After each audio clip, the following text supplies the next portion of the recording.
Good morning, students. Today we will start with the new topic oils, fats, and detergents. First of all, oils and fats. Esters of glycerol having high molecular weight carboxylic acids are oil and fats. जब हम oils और fats की बात करते हैं तो ये high molecular weight वाले कंपाउंड्स हैं और ये एस्टर्स हैं, एस्टर्स ऑफ ग्लिसरॉल जो कि हाई मॉलिक्यूलर वेट रखते हैं और carboxylic acids of oil and fats हैं. They are called as glyceroids. Oils and fats को केमिकली हम ग्लिसरॉइड्स भी कहते हैं. तो they are actually esters of glycerol having high molecular weight carboxylic acids. They are called as oil and fats. Since at the time of ester formation, all the three hydroxyl groups of the glycerol react, therefore fats and oils are triglycerides. अब हम जब glycerol की बात करते हैं तो glycerol में क्या है, 3 हाइड्रोक्सिल ग्रुप्स हैं अलग अलग कार्बन एटम्स पे. और जब एस्टर फॉर्मेशन होता है तो ये तीनों हाइड्रोक्सिल ग्रुप जो ग्लिसरॉल पर उपस्थित हैं ये रिएक्ट करते हैं. इसीलिए जो फैट्स और ऑयल्स हैं वो ट्राइग्लिसरॉइड्स में क्या हो जाते हैं, कन्वर्ट हो जाते हैं. Oils are glyceroids of normal unsaturated acids. Oils जो हैं वो ग्लिसरॉइड्स हैं किसके, नॉर्मल अनसैचुरेटेड एसिड्स के. At normal temperature they are liquids. और वो ऑयल्स जो हैं वो एक नॉर्मल टेम्परेचर पर लिक्विड्स रहते हैं तथा फैट्स जो हैं वो ग्लिसरॉइड्स ऑफ सैचुरेटेड एसिड्स हैं. तो बेसिकली ऑयल्स और फैट्स में जो बेसिक डिफरेंस है कि दोनों ही ट्राइग्लिसरॉइड्स हैं, परंतु ऑयल्स जो हैं वो ट्राइग्लिसरॉइड्स जो हैं वो किसके हैं, अनसैचुरेटेड कार्बोक्सिलिक एसिड्स के, परंतु फैट्स जो हैं वो सैचुरेटेड एसिड्स के हैं, जिसकी वजह से वो नॉर्मल टेम्परेचर पर सॉलिड फॉर्म में रहते हैं. तो बेसिकली ऑयल्स और फैट्स जो हैं लिक्विड और सॉलिड किसकी वजह से हैं, because they are obtained from the unsaturated acids. Oil और सैचुरेटेड एसिड्स से हमें फैट्स मिलते हैं. Acids present in glyceroids are of unbranched series. जो ग्लिसरॉइड्स हमें प्राप्त होते हैं उनमें ब्रांचिंग नहीं होती. In these palmitic, stearic, lauric, myristic acids are saturated acids, whereas oleic acid and linoleic acid are unsaturated acids. तो यहाँ पर जो हमने एसिड्स के नाम लिए हैं उनमें से कुछ सैचुरेटेड एसिड्स हैं, कुछ अनसैचुरेटेड एसिड्स हैं जो कि ऑयल्स और फैट्स को प्राप्त कराते हैं. Those glycerides which are made up of same acids are called as simple glycerides. ऐसे ग्लिसरॉइड्स जो कि सेम एसिड्स से प्राप्त होते हैं वो सिंपल ग्लिसरॉइड्स में क्लासिफाई होते हैं. और कुछ ऐसे भी हैं जो डिफरेंट एसिड्स से हमें प्राप्त होते हैं, उनको हम मिक्स्ड ग्लिसरॉइड्स भी कहते हैं. In nature mixed glyceroids are found more. Generally जो मिक्स्ड ग्लिसरॉइड्स हैं वो ज़्यादा पाए जाते हैं. Examples of some common glyceroids are tripalmitin, triolein, tristearin. Generally fats are mixed glyceroids. ये तो जो है कॉमन ग्लिसरॉइड्स प्राप्त होते हैं वो हैं या जो पाए जाते हैं. Generally fats are mixed glyceroids. Formula of palmitodiolein and oleopalmitostearin are as follows. ये जैसे हमें इसमें फॉर्मूला दिया हुआ है ये कैसे है, मिक्स्ड टाइप ऑफ ग्लिसरॉइड्स हैं, क्योंकि जैसे हम पामीटोडायोलिन में देख रहे हैं यहाँ पर OH जो कार्बोक्सिलिक एसिड का OH है वो किससे सब्सटीट्यूट हो गया, जैसे C15H31 से C17H33 से. तो ये एक मिक्सचर हो गया, एक जैसा नहीं है जैसे कि ट्राईपामेटिन में या ट्रायोलिन में है या ट्राइस्टेरीन में है. ऐसे ही ओलियोपामीटोस्टेरीन में भी C17H33 भी है. अलग अलग पोजीशंस पर होने से हमें क्या मिल रहा है, मिक्स्ड ग्लिसरॉइड्स की प्राप्ति हो रही है. In plants and animals, oils and fats are found in extensive forms. Plants और एनिमल्स दोनों में ही ऑयल्स और फैट्स की में प्रेजेंट होते हैं. जैसे कोकोनट ऑयल है, कैस्टर ऑयल है, मस्टर्ड ऑयल है, ये ऐसे ऑयल्स हैं जो कि प्लांट्स से प्राप्त होते हैं. वैसे ही कॉड लिवर ऑयल है जो कि एक एनिमल ऑयल है और फिश से प्राप्त होता है. In plants, oils and fats are mainly in the seeds, whereas in animals they are stored in the inner layer of the muscles and skin. तो प्लांट्स और एनिमल्स दोनों ही ऑयल्स और फैट्स के सोर्स हैं, और प्लांट्स में जो oil या फैट्स प्रेजेंट होते हैं वो जनरली उनकी सीड्स में प्रेजेंट होते हैं, जबकि एनिमल्स के केस में inner layer of muscles and skin में फैट्स का डिपॉजिट होता है। अब नेक्स्ट आता है इसमें isolation of oils and fats. Oils and fats are isolated from animals and plants from the following method. मतलब ऑयल्स और फैट्स जो एनिमल्स में और प्लांट्स में होते हैं उनको आइसोलेट करने के लिए हमारे पास डिफरेंट टाइप की टेक्निक्स हैं। जैसे कि हम एनिमल्स और फ्लैट्स में अलग अलग टेक्निक्स का उपयोग करेंगे। पहला है बाय प्रेसिंग। सीड्स और some plants Seeds of some plants like groundnut, mustard, cottonseed, and soybean are passed through big crushers and then through machines at high pressure, due to which all the soil separates. Remaining part is called the pressed cake, which is used as food for animals. Generally सभी लोगों को पता है कि जो groundnuts हैं, जो soybean है, मस्टर्ड्स हैं, ये जो सीड्स हैं इनको बड़े बड़े क्रशर्स में या इनको प्रेसिंग मशीन्स में प्रेस किया जाता है, जिससे जब क्रश होने के बाद इसमें से ऑयल सेपरेट आउट हो जाता है, और जो बाकी का बचा हुआ होता है उसको हम प्रेस्ड केक या ऑयल केक्स भी कहते हैं, जो कि एनिमल्स के लिए बहुत अच्छे फॉडर के रूप में या फूड के रूप में कार्य करता है। दूसरा मेथड है rendering. Tissues containing animal fats are heated, dry और with water so that fat will be separated. तो रेंडरिंग प्रोसेस जो है वो एनिमल फैट्स को आइसोलेट करने में काम में लिया जाता है। या तो उनको ड्राई हीटिंग से सेपरेट आउट कर लेते हैं, या फिर वाटर के साथ उनको हीटिंग करके सेपरेट आउट कर लिया जाता है। फिर आता है इसमें solvent extraction process. Oils and fats are soluble in organic solvent. जितने भी ऑयल्स और फैट्स हैं वाटर सॉल्युबल नहीं होते हैं, लेकिन वो कैसे होते हैं, ऑर्गेनिक सॉल्वेंट्स में सॉल्युबल होते हैं। इसलिए उनको सॉल्वेंट से भी एक्सट्रैक्ट कर लिया जा सकता है, जैसे ईथर है, कार्बन डाइसल्फाइड है, बेंजीन वगैरह। ये सॉल्वेंट्स जो हैं उनको एक्सट्रैक्ट करने में मदद करते हैं। The crude oil obtained from the above process is reacted with the basic solution. Due to this, free acids and colloidal impurities are removed, after which they are bleached with animal charcoal. तो जो इन method से हमने oil को प्राप्त किया है वो अभी क्या रहेगा, क्रूड फॉर्म में रहेगा। फिर उसको बेसिक सोल्यूशन के साथ ट्रीटमेंट करा के फ्री एसिड्स और कोलॉइडल इम्प्योरिटीज़ को क्या कर लेते हैं, रिमूव कर लेते हैं, और उसके बाद उसको एनिमल चारकोल से ब्लीच कर लेते हैं। तो इस तरह से हम उनको आइसोलेट कर सकते हैं, चाहे वो प्लांट से हों चाहे वो एनिमल्स से हों। फिर नेक्स्ट आता है इसमें classification. Oils and fats both are classified into 2 groups. जैसे ऑयल में हमें वेजिटेबल ऑयल है, पहला कैस्टर है, मस्टर्ड है, vegetable oils, they are again divided into 3 groups. Non drying oils, semi drying and drying oils. Non drying oils, such oils which left open in air do not dry are mustard oil। मतलब ऐसे oils जो कभी भी सूखते नहीं हैं, तो अगर हम उनको एयर में खुला छोड़ दें तो वो क्या होगा, सूखेंगे नहीं, तो उनको हम नॉन ड्राइंग ऑयल्स कहते हैं। जैसे इसमें मस्टर्ड ऑयल भी आ जाएगा, इसमें क्या नाम है, कोकोनट ऑयल भी आएगा, सोयाबीन ऑयल भी आएगा, एडिबल ऑयल्स जो हैं जनरली हम देखते हैं। फिर आता है सेमी ड्राइंग ऑयल। ऐसे ऑयल्स यदि हवा में खुले छोड़ दिए जाएं तो धीरे धीरे करके वो क्या होता है, स्लोली ड्राई हो जाते हैं। ऐसे ऑयल्स को हम पेंट या वार्निशेस में यूज़ करते हैं, जैसे कॉटन सीड ऑयल भी है। ऐसे नेक्स्ट है ड्राइंग ऑयल्स। ऐसे ऑयल्स जिनको कि अगर हवा में छोड़ दिया जाए खुला तो वो एकदम क्या हो जाता है, क्विकली ड्राई हो जाते हैं, और इनको भी पेंट्स और वार्निशेस में, जैसे अलसी का जो तेल है वो किस में क्लासिफाई किया जाएगा, ड्राइंग ऑयल में। तो यानी जो ऑयल है वेजिटेबल ऑयल वो भी 3 पार्ट्स में डिवाइडेड है, या 3 तरह के वो होते हैं। ऐसे ही फिर एनिमल ऑयल, जैसे कॉड लिवर ऑयल है, वेल फिश ऑयल है, ये सब है।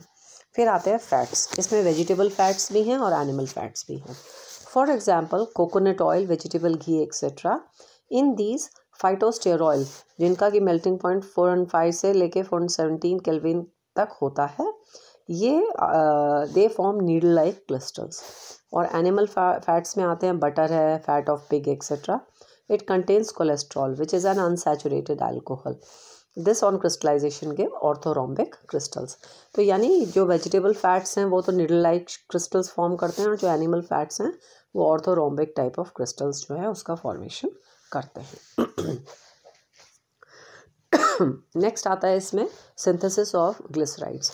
Synthesis of simple glycerides by the reaction of glycerol with the excess of acid chloride और by silver or potassium salt of fatty acids with 1,2,3 tribromopropane simple glycerides are obtained।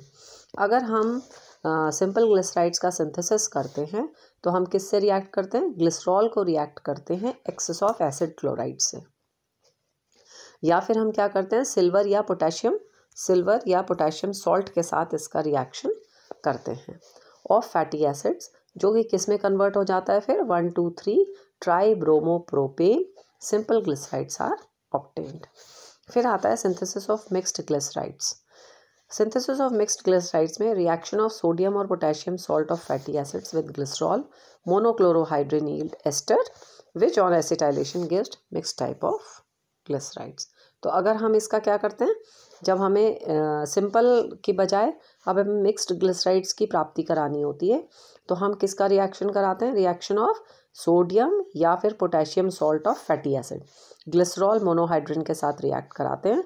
तो ये जो asters हमें प्राप्त होते हैं एसिटाइलेशन पर हमें मिक्स्ड ग्लिसराइड की प्राप्ति कराते हैं। यहाँ हम रिएक्शन में देख रहे हैं, इस पूरी रिएक्शन में जो प्रोडक्ट ऑब्टेन किया जाता है reaction 1,3 benzylidene glycerol with acid chloride, ये हाइड्रोलिसिस और एसिटाइलेशन पर हमें मिक्स्ड ग्लिसराइड की प्राप्ति कराएगा। अब नेक्स्ट आता है हमारा properties of properties of oils and fats. Physical properties. In pure state, oil and fats are colorless, odorless, tasteless liquids and solids. जब हम ऑयल्स और फैट्स के बारे में बात करते हैं तो ये एक्चुअली कलरलेस हैं, ओडरलेस हैं, टेस्टलेस लिक्विड्स हैं, और फैट्स जो हैं वो सॉलिड्स के रूप में हैं। These are insoluble in water, but they are soluble in petroleum, ether, benzene, chloroform, acetone, carbon disulphide, यानी ऑर्गेनिक सॉल्वेंट्स में ये सॉल्युबल है, जबकि पानी में क्या है, ये इनसॉल्युबल हैं और इनका नेचर न्यूट्रल होता है। In the presence of emulsifying agents oils and fat gives emulsion on mixing with water. तो इमल्सिफाइंग एजेंट्स की उपस्थिति में और वाटर में भी यदि इनको मिक्स किया जाए और शेक किया जाए बहुत अच्छी तरह से, तो ये सस्पेंशन या एक इमल्शन के रूप में हमें प्राप्त होता है। जैसे कि अगर हम एक ड्रॉप ऑयल की वाटर में डाल के बहुत अच्छी तरह से उसको शेक करते हैं तो वो छोटे छोटे पार्टिकल्स में सस्पेंड होकर एक इमल्शन के रूप में हमें दिखाई देता है। फिर जब हम इसकी केमिकल प्रॉपर्टीज़ के बारे में बात करते हैं तो जो पहली प्रॉपर्टी है इसकी hydrolysis of oil and fats takes place in the following manner. Fats and oils on hydrolysis with water और mineral acids give glycerol and acids. जब भी हाइड्रोलिसिस कराया जाता है यानी एक्सेस ऑफ वाटर के साथ यदि हम ग्लिसरॉइड्स यानी ऑयल्स और फैट्स को ट्रीट कराते हैं तो fats and oils on hydrolysis with water और mineral acid gives glycerol and acids. तो यहाँ पर ग्लिसरॉल की प्राप्ति होती है और एसिड की प्राप्ति होती है on hydrolysis of oils and fats. ऐसे ही जब हम इनका सैपोनिफिकेशन कराते हैं तो when hydrolysis of oils and fats is done in presence of base then glycerol and soap is obtained. ये जो सैपोनिफिकेशन वाला प्रॉपर्टी है ये सोप मैन्युफैक्चरिंग में भी काम में लाया जाता है। तो यहाँ पर हम क्या पढ़ रहे हैं, सैपोनिफिकेशन का मतलब है then when hydrolysis of oil and fat is done in the presence of base, यानी जब इसका बेस के साथ ट्रीटमेंट कराया जाएगा तो हमें ग्लिसरॉल की प्राप्ति होगी और सोप की प्राप्ति होगी। जबकि अगर ग्लिसरॉइड्स या ऑयल्स फैट्स को हम हाइड्रोलाइज कर रहे हैं तो ग्लिसरॉल की प्राप्ति हो रही है और एसिड की प्राप्ति हो रही है, जबकि बेस के साथ ट्रीटमेंट करने पर ग्लिसरॉल की प्राप्ति तो होती है लेकिन उसके साथ साथ हमें सोप की भी प्राप्ति होती है। तो हाइड्रोलिसिस और सैपोनिफिकेशन में क्योंकि बेस का यूज़ हो रहा है यहाँ पर, इसलिए ये ग्लिसरॉल देगा और sodium salt of carboxylic acid देगा जो कि एक्चुअली सोप्स भी हैं। Next is by enzyme. Hydrolysis of oils and fats. Hydrolysis of oils and fats can also be done by enzymes. For example, enzyme lipase hydrolyzes the emulsion of fat in water so as to give glycerol and fatty acid.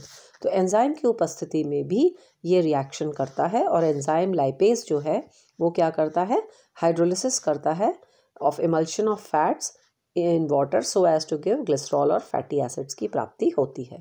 Next property आती है hydrogenation की. Because oils are glyceryl triesters and they are of which ones, unsaturated acids के. Therefore at normal temperature they are liquids. Because oils are the glyceryl triesters of unsaturated acids. हम initially भी पढ़ चुके हैं कि oils और fats का basic difference क्या है, ये ट्राइग्लिसराइड्स हैं अनसैचुरेटेड एसिड्स के, इसीलिए ये नॉर्मल टेम्परेचर पर लिक्विड्स हैं.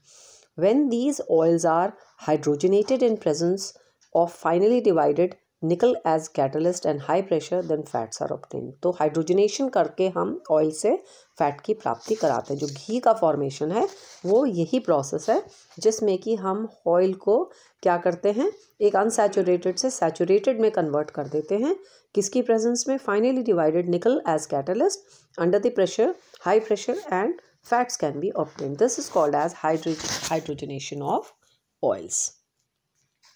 तो जब हम ट्राइग्लिसराइड्स हैं, ये जैसे ऑयल है, ट्रायोलिन है, तो यहाँ पर जब हम निकल और nickel as catalyst high temperature pressure में इसको क्या करेंगे, हाइड्रोजनेट करेंगे, तो हमें ट्राइस्टाइरीन जो है फैट के रूप में प्राप्त हो जाएगा. This reaction is used for the formation of vegetable ghee. Next property is hydrogenolysis. When excess of hydrogen is passed in oil and fat, then it gives higher alcohols and glycerol. तो ये जो process है इसको हाइड्रोजनोलिसिस कहा जाता है. excess of hydrogen is passed in oils and fats, जो कि क्या प्राप्ति कराएगा, हायर एल्कोहल्स एंड ग्लिसरॉल्स की प्राप्ति कराएगा. तो जैसे ट्राइस्टाइरीन को यदि हम एक्सेस ऑफ हाइड्रोजन के साथ करेंगे रिएक्शन, तो हमारे को यहाँ पर ऑक्टाडेकाइल एल्कोहल की प्राप्ति होती है. तो for example tristearin on decomposition gives glycerol and octadecyl alcohol जो है उसकी प्राप्ति हो जाती है. देन आता है इसमें drying. Some oil dry in air. For example linseed oil converts into a thin hard layer. In this process litharge acts as a catalyst. तो अभी हमने पढ़ा था कि कुछ ऑयल्स जो हैं हवा के कांटेक्ट में आके ड्राई हो जाते हैं, जैसे कि लिंसीड ऑयल है. तो ये क्या करता है, अपने ऊपर एक थिन हार्ड लेयर बना लेता है. तो इस प्रोसेस में लिथार्ज जो है वो कैटलिस्ट के रूप में कार्य करता है. Chemical reactions are very complicated in this process. Oxidation और polymerisation takes place at double bonds in the molecule. This process is used in the preparation of paints and varnishes. तो ये जो पेंट और वार्निशेस बनाने के काम में लाई जाती है, इसीलिए आपने देखा होगा कि जब भी पेंट्स और वार्निशेस को ओपन में छोड़ देते हैं तो एक पतली सी लेयर ऊपर जो है वो जम जाती है. This is actually because of the drying of the oil present in it. तो इसीलिए हम कहते हैं कि पेंट्स और इनकी बकेट्स को जनरली हम क्या करते हैं, क्लोज करके रखते हैं, वो इवेपरेट नहीं होने देते, या एटमॉस्फेरिक एयर की कांटेक्ट में आने से वो जो एक थिन लेयर बना लेगा, which is a complicated reaction may be due to oxidation और पॉलीमराइजेशन. वो जो पतली सी लेयर है उसको बनने से अवॉइड करने के लिए हमेशा हम इसको क्या करते हैं, ऑक्सीजन के कांटेक्ट से बचा के रखने की कोशिश करते हैं. Then last property is the rancidity. कई बार हम देखते हैं कि ऑयल्स में या फैट में जो है एक गंदी सी स्मेल आने लगती है, अनप्लेजेंट स्मेल आने लगती है, स्पेशली फैट्स के केस में. तो तब हम इसको कहते हैं कि वो रैंसिड हो गया है, सड़ गया है या ख़राब हो गया है. Oils and fats when left open in air and moisture, यानी अगर हम तेल या घी को एयर के कांटेक्ट में रखते हैं, यदि मॉइस्चर नहीं है प्रेजेंट, तो वो काफ़ी लंबे समय तक रह सकता है. लेकिन यदि ऑयल और फैट को खुले में रखें और उसमें मॉइस्चर भी प्रेजेंट हो, तो वो जो है थोड़े दिनों बाद एक अनप्लेजेंट स्मेल देने लगता है, या उसमें एक अनप्लेजेंट स्मेल आने लगती है, which is called as rancidity. In this process oxidation and hydrolysis of oil and fats takes place. तो बेसिकली क्या हुआ, हवा के कांटेक्ट में है और उसमें पानी भी है, मॉइस्चर है तो पानी भी है. तो ये जो प्रोसेस ऑफ रैंसिडिटी है, इसमें क्या हो रहा है, oxidation and hydrolysis of oils and fats takes place. Due to which the aldehyde and lower fatty acids are obtained. तो जो स्मेल आ रही है, वो जो एक रैंसिडिटी डेवलप हुई है, वो एक्चुअली क्या है, ऑक्सीडेशन हुआ और हाइड्रोलिसिस हुआ ऑयल्स और फैट्स का, और हमें किसकी प्राप्ति हुई, एल्डिहाइड्स की और लोअर फैटी एसिड्स की प्राप्ति हुई। Hence bad odour, bad taste is because of the aldehyde and the acids formed. तो बेसिकली जो ऑयल्स एंड फैट्स की रैंसिडिटी है वो किस वजह से हुई है, क्योंकि वो एयर और मॉइस्चर के कांटेक्ट में काफ़ी समय तक रहने पर एक गंदी स्मेल या एक गंदा टेस्ट डेवलप करता है। क्यों? क्योंकि उसमें oxidation as well as hydrolysis हुआ है, जिसकी वजह से हमें एल्डिहाइड और लोअर फैटी एसिड्स की प्राप्ति हुई है। और ये जो स्मेल और टेस्ट का बिगाड़ है, या जो बिगड़ा हुआ स्मेल और टेस्ट है, वो एल्डिहाइड और लोअर फैटी एसिड्स की बनने की वजह से है। तो bad odour and bad taste is due to the presence of formation of these aldehydes and acids. तो जब हम यहाँ रिएक्शन देख रहे हैं, ट्रायोलीन जो है पानी की उपस्थिति में तो क्या दे रहा है, ग्लिसरॉल और ओलिक एसिड दे रहा है। अब यही ओलिक एसिड जो है ऑक्सीडाइज होकर हमें क्या देगा, एल्डिहाइड देगा, और फर्दर ये लोअर फैटी एसिड्स भी दे देगा। तो जिसकी वजह से जो है गंदी स्मेल भी आती है और गंदा टेस्ट भी डेवलप हो जाता है। Now next property, an important property of formation, या इम्पॉर्टेंट एक प्रॉपर्टी है हाइड्रोजनेशन ऑफ ऑयल की, फॉर्मेशन ऑफ वेजिटेबल घी। तो at normal temperature oils are liquids, unsaturated glycerides are in oil. When hydrogen gas is passed through oils at a high pressure in the presence of finely divided nickel catalyst, the saturated solid glycerides or fats are obtained. तो जब भी कभी हम vegetable घी बनाना चाहते हैं तो that is actually the hydrogenation process of oil. तो oil को जब हम नॉर्मल टेम्परेचर पर लिक्विड है, जो कि एक अनसैचुरेटेड ग्लिसराइड है, लेकिन जब उसमें से हाइड्रोजन गैस को पास किया जाता है तो हाइड्रोजन गैस जो पास हो रही है वो क्या करेगा, उस अनसैचुरेटेड को सैचुरेटेड ग्लिसराइड्स में परिवर्तित कर देगा।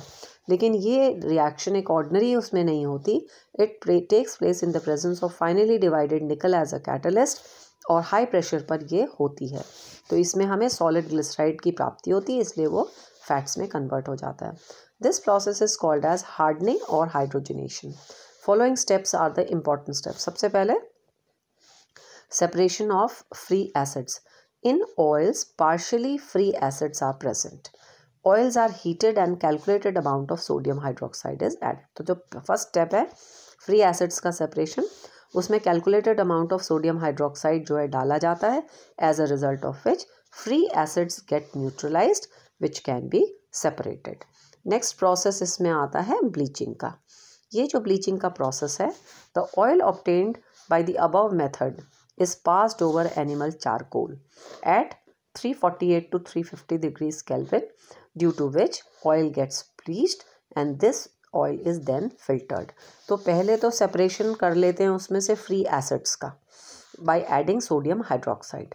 नेक्स्ट स्टेप में हम उसको ब्लीच करते हैं एनिमल चारकोल से, और फिर इस ऑयल को फिल्टर कर लिया जाता है। फिर आता है इसका डीओडरिफिकेशन, यानी उसमें से स्मेल निकाल देना। When bleached oil is passed over strongly heated steam, it deodorification takes place, यानी उसमें से स्मेल, किसी भी तरह का ओडर या स्मेल जो है वो हटा दी जाती है, हट जाती है।